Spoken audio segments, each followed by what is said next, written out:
এইটারে কয় কিসমত। সবে মাত্র ভিডিও বানাইতে বসি আর আমার রিং লাইটটা গেছে ক্ষয় হয়ে একেবারে। আমার ওয়ে প্রোটিন শেষ হয়ে যাওয়ার জন্য পরশুদিন আমি ওয়ে প্রোটিন অর্ডার দিয়েছিলাম অ্যামাজন থেকে। আজ পার্সেলটা এসে পৌঁছেছে, তাই ভাবলাম একটা আনবক্সিং ভিডিও বানিয়ে নিই আর এগুলোও শেয়ার করে দিই যে আমি কোন কোন সাপ্লিমেন্টগুলো ইউজ করি।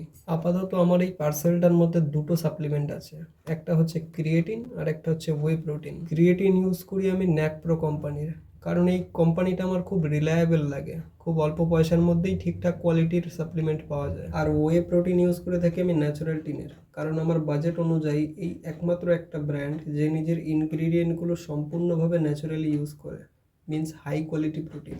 দেখো, যারা শরীর স্বাস্থ্য নিয়ে সচেতন তারা এটা ভালোভাবেই জানে। রেগুলার বেসিসে আমরা যেসব খাবার খেয়ে থাকি, আমাদের শরীর সেই সব খাবারের থেকে প্রাপ্ত ম্যাক্রো ও মাইক্রোনিউট্রিয়েন্টস পায় না যতটা কি আমাদের একদিনে প্রয়োজন হয়, যার জন্যই আলাদা করে সাপ্লিমেন্ট আমরা নিয়ে থাকি।